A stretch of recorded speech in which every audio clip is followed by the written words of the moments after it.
So good afternoon. I'm Sherman Henry, career instructor with the University of Oregon Labor Education and Research Center, better known as LERC. Along with the AFL-CIO, Oregon AFL-CIO, we welcome you to this panel discussion on the labor movement's role in the fight for racial justice. Along with Jennifer Smith, who will be working with me in monitoring the activities in the chat room, and we encourage you all to ask questions throughout the discussion in the chat room, and periodically we'll check in with Jennifer so we can present your questions to the panel. We're offering a series of topics as part of our summer series panel discussion that are intended to keep us engaged during these unprecedented public health crisis. Frontline workers becoming accepted now as essential workers, facing the realities of the potential coronavirus that has claimed over 130,000 lives in the United States.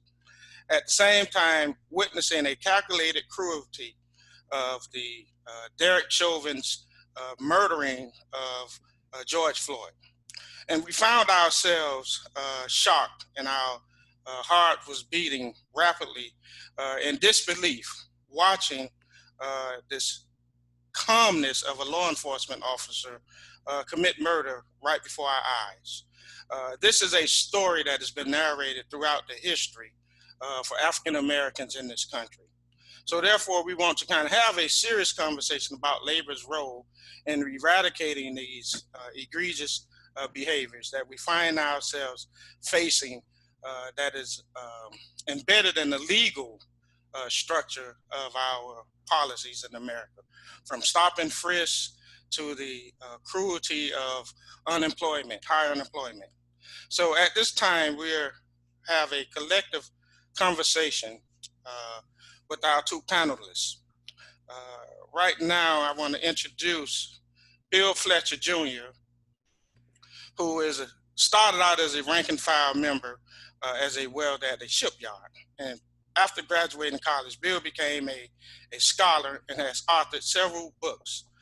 Solidarity, Divided with Fernando Gaspin, Labor to Race, which asks the question, can organized labor be an agent of social and economic change, which highlights the investment by the Washington State Labor Council, AFL-CIO, along with Donna Hammond, a licensed electrician with IBEW and a business rep with over 40 years of experience.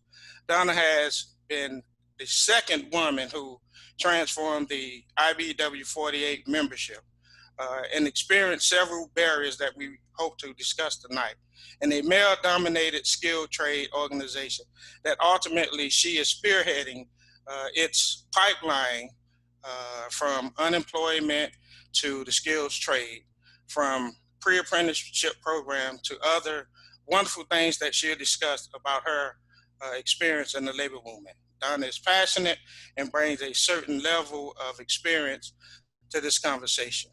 So the first question I will raise with the panel members is that, has labor done enough around racial and economic justice for African American workers? And I'll pose that with Bill first. Sherman, thank you for having me on the program. Has it done enough? No. And I think that what has to be always remembered is that the history of organized labor in the United States is a very checkered one. And there have been real high points in terms of building real solidarity, and there are low points. And sometimes they take place in the same era. There are those unions that have basically looked out for a small number of people and those that have tried to organize more broadly. One of the big problems that organized labor faces in the United States has to do with a particular aspect of its identity, in that it grew up out of a white labor movement in the 1830s and 1840s, when it was only white men mainly, but also white women that were permitted to organize. And to a great extent, what's influenced them for a very long time is the idea that they are the core of the labor movement and they're inviting us in. So the efforts that have been undertaken by African Americans, Chicanos, Native Americans, Asians, etc., are often looked at as sidelines, ancillary, as opposed to being part of actually the larger labor movement. And so I think one of the things that is going to be necessary is for the labor movement to rethink itself. And that's going to be very, very difficult. Okay, thank you, Bill. So Donna, what's your thoughts about the question? Has labor done enough around racial and social justice? Done enough.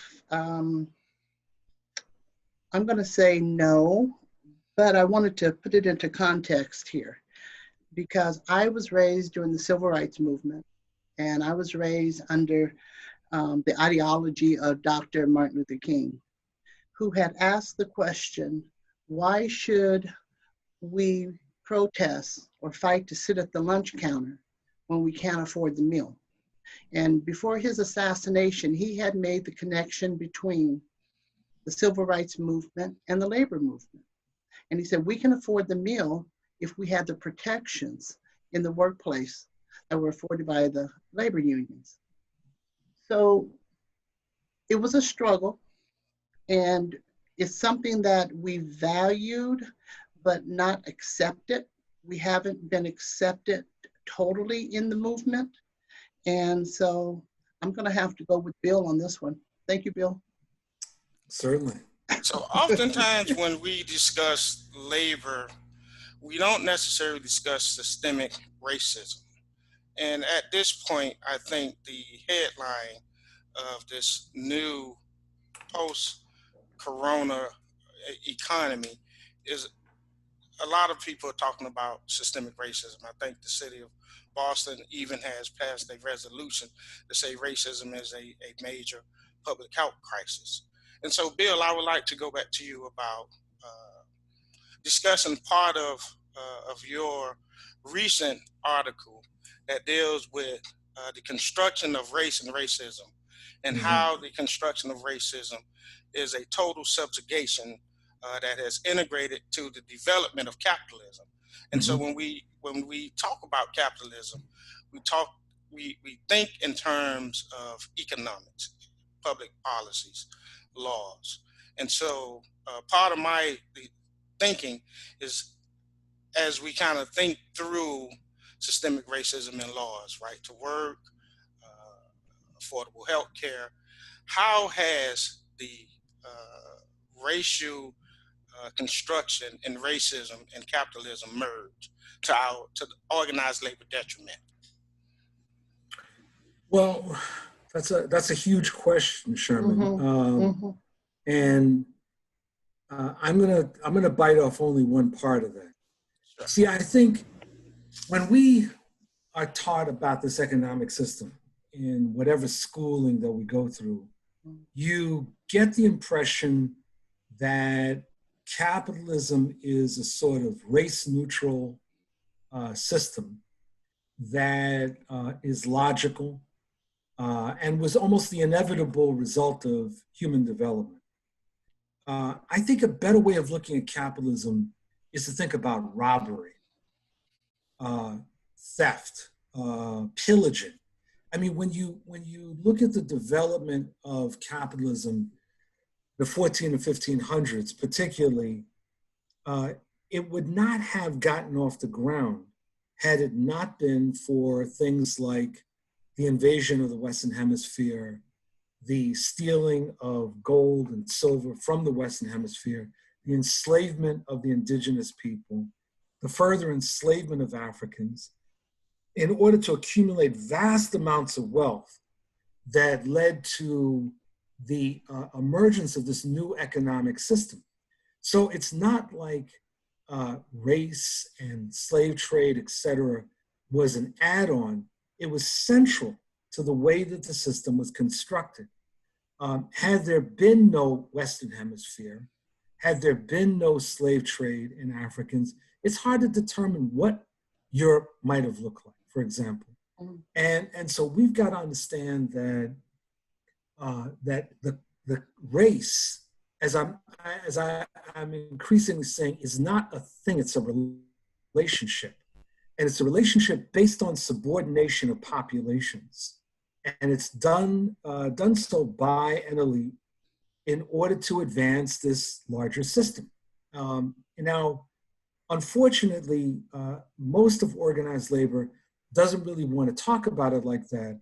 At best, I shouldn't say at best, more frequently, they'll talk about it in terms of let's figure out a way of getting along.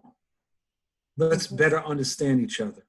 Let's go through diversity trainings, things like that, as opposed to understanding the depth of the system that was created and why it was created, and the aim of dividing up the laboring classes. And I think that for much of the leadership of organized labor, such an argument is frankly scary. Okay, so right now I want to call on Jennifer to see what type of activities and questions we may have in the chat room. Jennifer.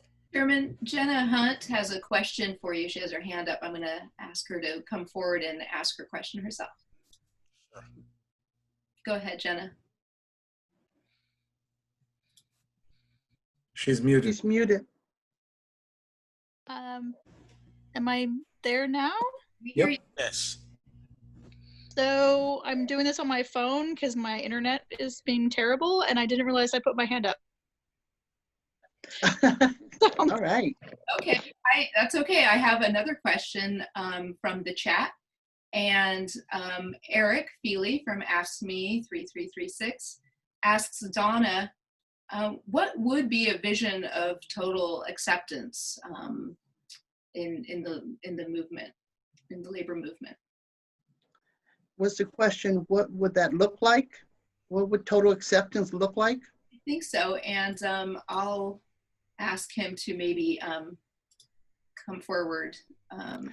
Well, what I would say, coming from my 42 years of being in the good old boys, in the skilled trades, it could look like walking out on a job site and people not thinking that you were only there because they needed you for a quota.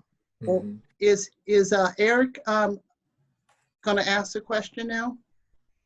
Thank you, Donna. This is Eric Feely. I appreciate the response there. I guess I was just thinking about it from my own locals perspective, trying to figure out a way to cultivate an atmosphere of total acceptance. And I thought you might have a vision for what that would look like with some specifics, just recognizing that you say you didn't see that there was total acceptance in the movement. So I was just trying to think about what we could do as local leaders to maybe create that atmosphere in our own local.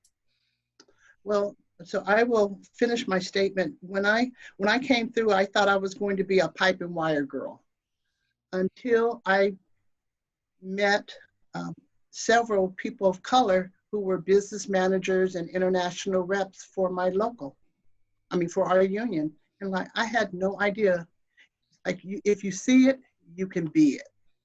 And another issue for me was, but remember, this was back in the 1900s when I came through my apprenticeship, and something that's very real to me, I was set up to get killed twice on the job. So when I think of acceptance, that there are not people that are trying to remove you from the planet because they don't want your existence in the workplace. And there are pipelines that are established so that you can elevate, that you're not, I shouldn't say frontline workers, that you can elevate into leadership within the organization. And so those are real conversations that need to be had within the local movement, within the union movement. Does that make any sense? Eric? Very much. Thank you, Donna. Uh-huh. Thank you. Chairman, can I also bring forward April Sims, our friend April Sims's question from the Washington State Labor Council? Sure, go for it. what should the labor movement be doing to squeeze every drop of progress from this moment? And so that would go to Bill and Donna, both. So Bill, take it first. What I think we need to be doing at this very moment is helping to construct a people's anti-repression coalition at the national level and at the local levels that responds to the situation, that includes very clear demands against the deployment of federal troops and DHS in our cities, demands a rethinking, restructuring, reallocation, and demilitarization of police, justice for the people who have been lynched, voting rights and against voting suppression, and anti-austerity. That's what I think this moment demands. And labor should be playing a major role there. We have an explosive situation, and one part of that situation is that if there is, among progressives, an insufficient level of organization that's built, when the protests that are currently underway decline, the right wing will reemerge like roaches from under a rock, and they will cover us. And I think it's very, very important that we build institutions, either strengthen existing ones or build new ones. And I am particularly emphasizing a People's Anti-Repression Coalition because right now we face this incredible danger of authoritarianism. And this is a labor issue. And don't let anyone tell you that this is not about wages, hours, working conditions. This is about your life. This is about what the next several years are going to look like. And that's what I'd say we need to do that speaks to this moment. Thank you, Bill. Donna, you have anything you want to add to this discussion? I wanted to just step on what Bill said in his first comment. What I'm seeing in our local, we have a lot of people who have not woken up. And they are still doing, and they still think that there's something to our skin tone that really makes us different. And so I would like to say that we need to educate our members on what the real war is out here and how, if in fact we stay divided, that they win. That if we cannot find a common message, something to really unify us, that it's over. Sure.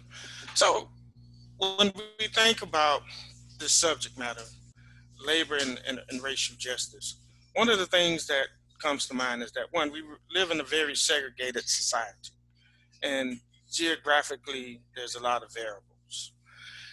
So how do we, as unionists, have the challenging discussion about race, particularly in the Black Lives Matter, when someone would say all lives matter, right? And so, and this is a real conversation. Mm-hmm. So Bill, take a shot at that. How do we really discuss this from a practical perspective of building solidarity? Well, you have to root it in history. And so when people say all lives matter, no, all lives should matter. So if that's a slogan that these folks want to raise, I'll support that. All lives should matter. But the reality is Black lives don't matter. Chicano lives don't matter. Native American lives don't matter. And the list goes on and on. That racialized populations, by their very existence as racialized populations, are treated as secondary and irrelevant, and our lives don't matter. You know, I mean, let's just, you remember in Minneapolis when what was it, a year ago, there was first the killing of Philandro Castile, the Black guy that was driving a car, had a gun permit, and a cop decided to kill him. And then shortly thereafter, there was a white woman who was killed unlawfully by the police. Right. And, you know, they jumped on that black, and it was a black cop. They jumped on him like white on rice. And they moved against him as quickly as possible. And there was no, as my father would have jokingly said, there was no about it, doubt it. He was going to jail. I mean, that's when you understand very clearly, no, all lives don't matter, that certain lives are privileged. Certain histories are privileged. Certain cultures are privileged. And the thing that therefore has to be understood is that we've got to destroy that system of privilege. We've got to destroy the assumption that some lives don't matter. And I think that's what's important about this moment. And one of the reasons I added, in addition to Black lives, other racialized populations, is that unfortunately, there's some of us, and by us I mean some African Americans, who think that our situation is so unique, so different, that there's no other parallels in this country. And, you know, it's like, well, why don't you ask Native Americans about that, right? You know, why don't you talk, you know, the population that disproportionately, the top disproportionate number of killings by police have been Native Americans. And there's been very little discussion about that. So we've got to engage in a discussion that is rooted in history and looks at the way the racist oppression operates. Thank you, Donna. I received this today, and it says, I say Black Lives Matter because all didn't cover Black when they said all men are created equal. Mm-hmm. I say Black Lives Matter because all didn't cover Black when they said with liberty and justice for all. I say Black Lives Matter because they're still struggling with the definition of all. Until they get that right, all. Can I just add something here? Sure. I was thinking about this, what you were raising before, Donna, in response to the question about total acceptance. And one of the things, I was on a call the other day, and a white person on the call said something like, you know, I don't see racist oppression. And I was and I wasn't in a position where I could like jump through the line. And you know, I was thinking it's a very interesting statement, because on one level she's right. She has the luxury of walking through this world and not having to worry about when law enforcement will stop you. Yeah.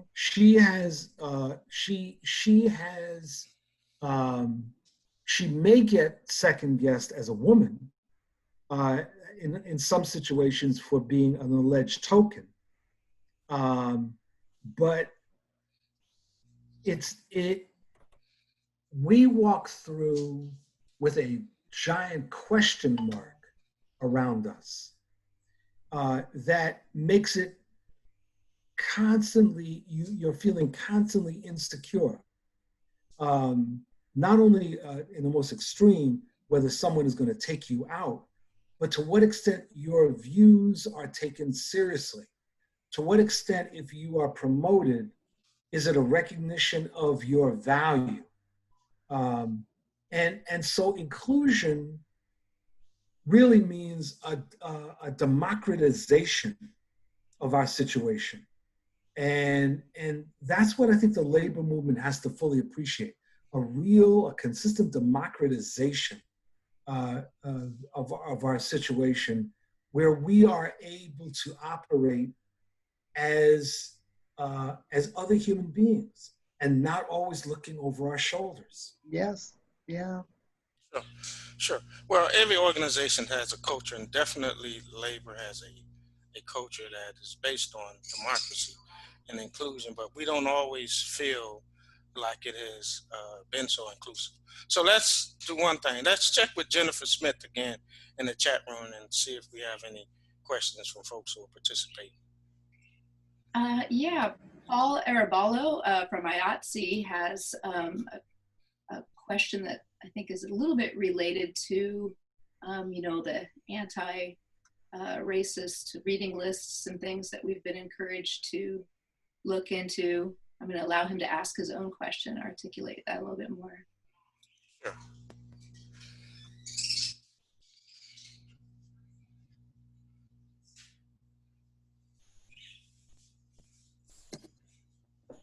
Paul? He's muted. I'm sorry, I'm not used to this format completely. Which question? I think I asked two. The first one? Yeah, you asked two that I thought were kind of related in, you know, there's inclusion and diversity committees that are becoming more important methods of addressing racism within our organizations. And, you know, how can we do a little bit more of examining the depths of systemic racism that goes maybe a little deeper than, you know, just showing up to a committee meeting occasionally. Yeah, definitely.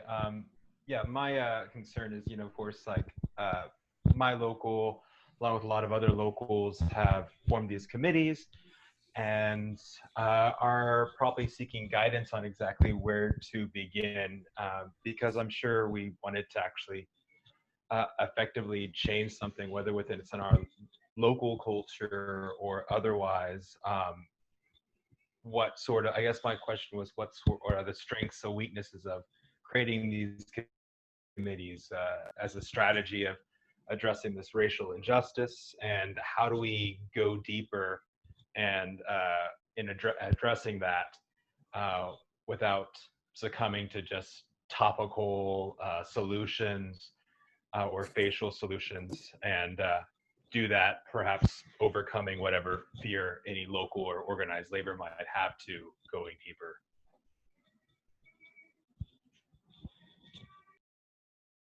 Hey, Bill. And what kind of committees are you talking about, sir?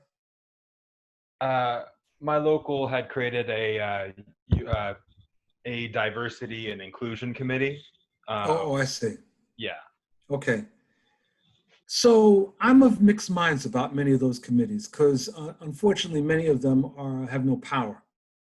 And they're done in response to protests so that the organization can say, look, you know, we're paying attention, but they don't have much authority behind them. So one of the things I think is important in any kind of diversity or equal rights committee or whatever is that they have some sort of power. And that might be anything from the programs that they sponsor, the ability to investigate problems within the local or in the workplace, you know, training people as advocates, any number of things that's important. But again, I keep coming back to the importance of teaching people about history and understanding what really race is about. White folks particularly have to understand why race was created in the first place. White workers need to understand this and what it has meant, why it has been an albatross hanging around their necks for 400 years. And so if your committee can help with such education, I think that that's really important, helping to demonstrate that racism is something to be opposed, not simply because it oppresses those of us who are racialized, but that in fact it serves as a way of keeping white workers down as well. That could be part of what your committee does.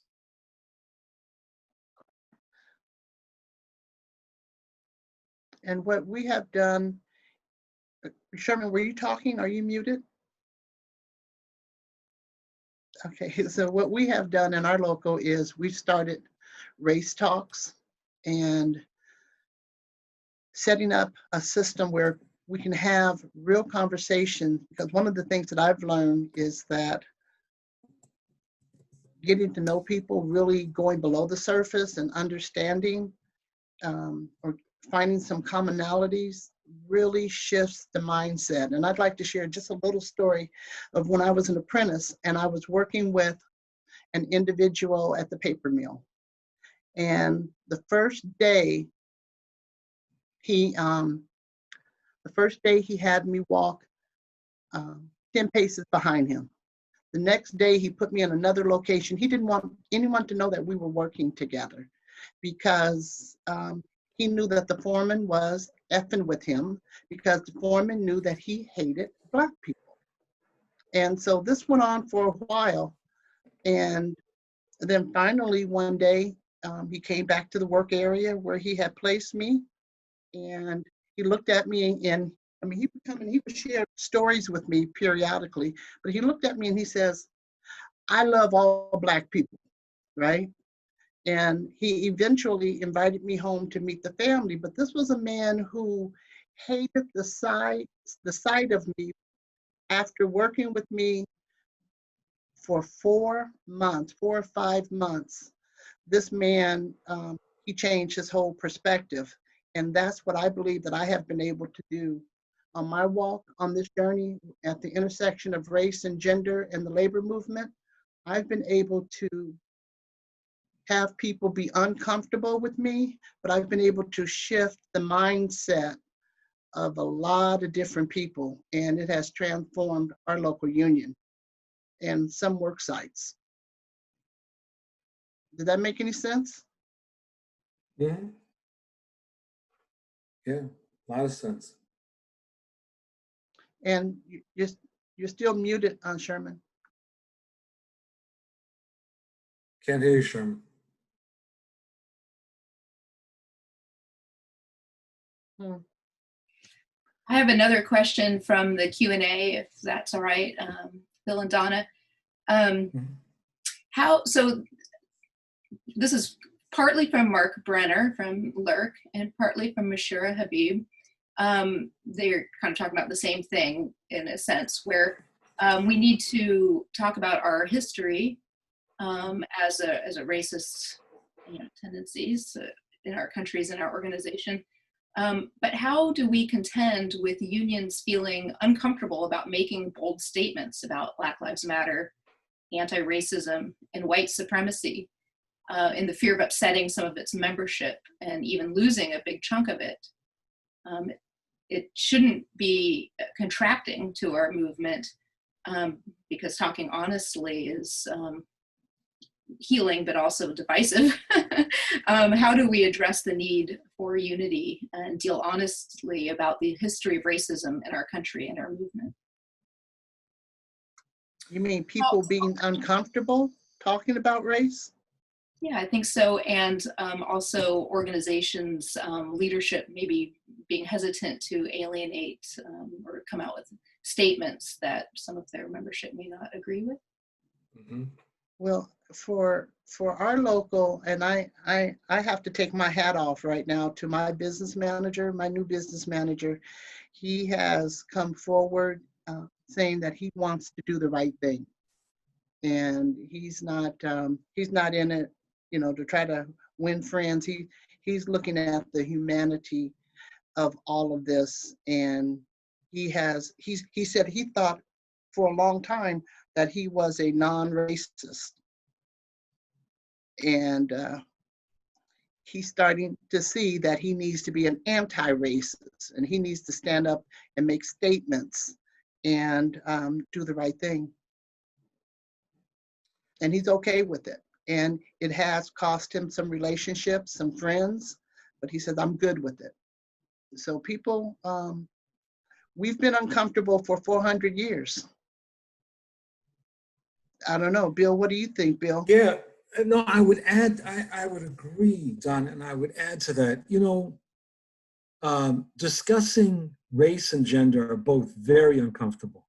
Mm-hmm. And I can say as a man, I have been in many situations where I've become defensive because I don't like to think of myself as a sexist, and where issues have come up and I've been called out. And you've got to decide whether, there's a grain of truth in the criticism. You have to decide also whether you can learn from the experience, and you've got to be really good at listening. And I think when it comes to race, it is very painful because it is so fundamental to the society. One of the things that race does is it clouds reality. You know, I like to say in the United States, we actively oppose history and we embrace myth. And that part of that is around race, that we want to construct a history, so to speak, of the United States that really didn't exist. And I'll give you an example. Many children or descendants of European immigrants will attack undocumented immigrants from Latin America or the Caribbean who come here and say, my ancestors came here legally, they did all of what they had to do, and there should be no exceptions made. Now, at first glance, that sounds like, okay, that makes sense. But see, this is where history becomes really interesting. If your European ancestors came here before 1924, only criteria to get in the country was that you weren't Chinese, you weren't insane, and you weren't infirm. That was it. Now, if the current people who are opposed to, upset about undocumented immigrants coming here, if they'd like to re-implement the criteria that their ancestors came here under, then that might be a very interesting discussion. So part of what goes on is that many people want to believe certain things about themselves that are just simply not true. Right. This whole idea, I made it, I didn't get any benefits from anybody, I did it on my own, which is very common among whites, and particularly right-wing whites, until you start probing a little bit. Oh, were you a veteran of World War II? Did you get the GI Bill? Or were you a child of someone who got the GI Bill? Well, it turns out that the GI Bill was fundamental in raising the living standards of millions of white Americans. No blacks. Very few blacks. Mm-hmm. Very few blacks. So that's one example. Another example is the 1862 Homestead Act. Right. That opened up all this land. Well, how did that land get open? Because there were actually people living here. Well, because there was government intervention called U.S. troops that went in and cleared out the Native Americans. Right. So when people start talking about, well, I did it on my own, no, danger, Will Robinson. You got the whole story wrong. You didn't do it on your own. There was all kinds of help that was offered, some of which people fought for, and some of which was imposed as a way of trying to convince you that your interests lay with the rich. So this is part of the discussion we got to have in organized labor. And yes, it can be very painful. As I like to say, no one likes to be thought of as a chump. And no one likes to be called out and to recognize that your family were treated like chumps. They were played like strings on a violin for 400 years. No one wants to admit that because it's really painful. And so you can either at that point blame the messenger or you blame the perpetrator. What organized labor needs to be doing is focusing people on the perpetrators.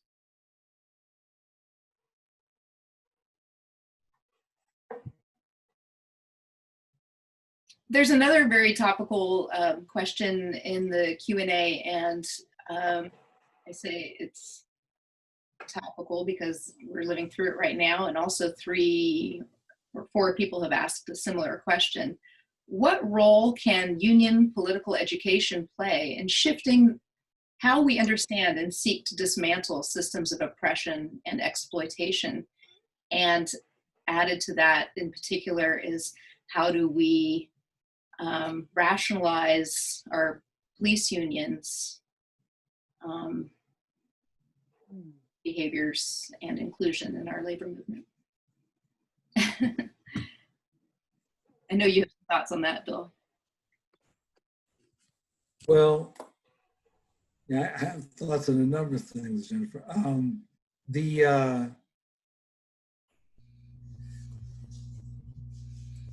I guess I want to say something about police unions, but before I do, Sherman, are you back? Can you hear me now? Yeah, we can hear you now. Okay, fine, good. Right, good. No, All right. elaborate on the police union, because that's the next area we want to kind of get into. Okay. Before I do, though, I just want to say something. I look over at the chat, and there's this acronym that's become very popular, BIPOC, Black, Indigenous, People of Color. And I want to discourage people from using that for a number of reasons. But one of the most important is that it invisibilizes colonial populations, particularly Puerto Ricans and Chicanos. It basically puts them in this kind of camp of the other and creates sort of a racial hierarchy. I think it's important for us to talk about either racialized populations or name names. Talk about African Americans, Chicanos, Puerto Ricans, Asians, etc., Native Americans, and name that. So I really want to discourage this BIPOC thing, which has become very popular. The police union, so the police unions have been very active in supporting the most conservative legislation, regulations, etc. When they are within larger unions like SEIU, AFSCME, American Federation of Government Employees, and others, they also play a conservative role and discourage the unions from being outspoken about police violence, law enforcement violence, as well as a number of other issues. So ideally, I would say law enforcement should all be in its own union. They should just be in their own union, just go there. But what we have to do in the meantime is have a discussion with our members, because it's not enough to pass resolutions. We got to talk with our members about this whole question of law enforcement, which is not easy. What should law enforcement be in a democratic society? What should it look like? Clearly there is something called crime, and we need people that will deal with crime. But there's also things that happen where you don't need someone showing up with a gun, when it's certain kinds of family disputes, or someone might be mentally or emotionally disabled or whatever. There are other mechanisms to address those situations. And we've got to be rethinking policing. And so I think within our ranks, we got to have a broad discussion. What should be the role? And then within that, the discussion emerges about, well, what about police unions or law enforcement unions? And what role should they play? Unfortunately, too many of them have played the role of almost secret societies that look out for themselves and ignore anything that approaches solidarity. They will ask us, the rest of us, outside of law enforcement, to express our solidarity with them when they go in for collective bargaining. But when we are going for collective bargaining or something else, there is no solidarity to be received from them. So I think that in effect means they're actually not part of the labor movement. They may be in unions, but they're not really part of the labor movement. Labor movements should be about solidarity. Sure. So I have a different question. When we think about union density, we know union density has been a hot topic for the last 30, 40 years. And we know workers are making less now than they were 30, 40 years ago. The wealth gap has changed. Mm-hmm. And so when we think about systemic racism, and when we hear in the body politics that workers vote against their own interests, how do we change this discussion and put front and center what our interests are as organized labor, as we kind of fight for relevancy? For an example, Janice, right to work, we all know has historically been rooted in real anti-worker, anti-Black propaganda and laws. but yet and still, some of our members, or non-members in some cases, take advantage of this law. But it's to our detriment, meaning wages, pensions. We mentioned pensions. We mentioned the right to organize. And so systemic racism also is a policy issue. So how do we take up this challenge and educate our folks in a way that we have not done a good job so far? Well, can I add a Sure. piece here to that? Yeah. Because I want to tag on to that and put this on Bill. Yeah. Because one Okay. of the things that has been puzzling me is when I got into my apprenticeship in 1978, when I completed my apprenticeship in 1982, I was told I was going to be making $25 an hour. And I did for 2 months. Okay. And so now fast forward 40 years, it's like the wages have not kept up. You talk about a disparity here, a wage gap, but how do we address, is it ALEC? And how do we develop a long game, Bill, to address the capitalism, it doesn't make any sense to me that we have the number of people that are homeless, that we have the healthcare system that we have. And I don't mean to step too far over on you, Sherman, but this is, I want to take this advantage with Bill since I have him on screen. No, we're in this together. Oh, wow. Okay. All right. So let's divide that into two. I think it's difficult. We should be careful about talking about workers voting against their own interests in this sense. Workers perceive their interests in different ways. And so there are those that would not view their interests as primarily being related to their class. They might view their interests more in terms of their religion. Mm. And so this becomes an ideological question. In other words, I can say as a leftist that workers have a certain objective interest, but against capital, but that and a couple of dollars will get you across town. The question is, how do people perceive their interests? And that's where education programs become very important, of actually engaging members in a discussion, whether it's about race or whether it's about capitalism or both. Of actually getting members engaged in a discussion about how they perceive their situation. Because here's the other trick to this. People regularly walk around holding contradictory views in their heads and don't think that they're contradictory. There's a story I like to always tell about when I was in the shipyard and I was a welder, and there was this white guy that I used to work with a lot, and he seemed very, relatively progressive, good on union issues.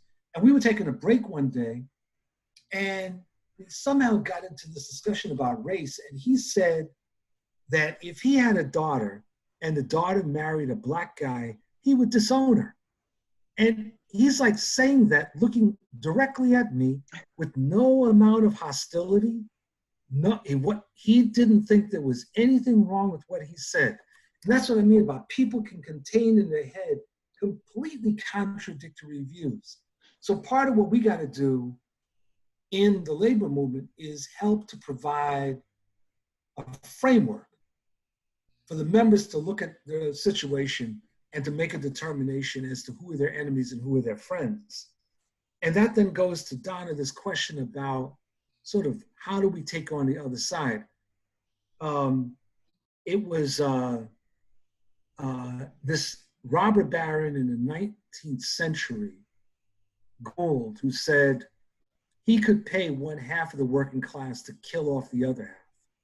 And he was only slightly exaggerating, because to the extent that workers see their interests aligned with the rich and the white, they are not thinking about anything approaching solidarity. And that, again, is why the kind of education programs that we need to advance become so important. Because what you have is the rich have been very successful, in part through race, in part through other means, in convincing large numbers of white workers that their interests over the long term do not lie with workers of color. They lie with waiting for rich white people to make things better for them so that they can rise. And that's part of the dilemma that we're up against. Groups like ALEC, they take advantage of that.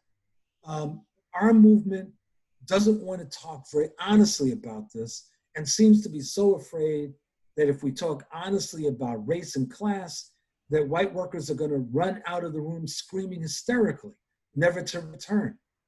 I'm actually a bit more optimistic. Sure. Good point. Thank you. And we only have about 8 more minutes before we have to end this session. So Donna, you wanted to add anything to this discussion? No, Okay. I think Bill covered it. Thank you, Bill. Sure. Thank you. So I want to go back to Jennifer, and I want to do the first poll question with the audience and have them to vote right now. Regarding has labor done? Mm-hmm. Okay. So if you can add that poll question to the audience and see if we can get some folks to vote here.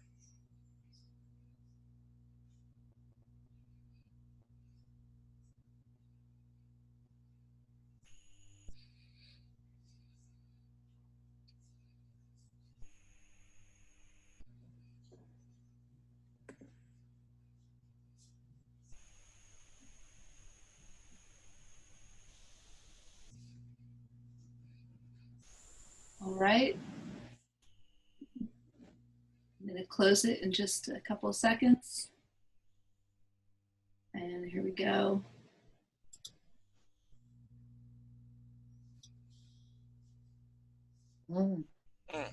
Wow.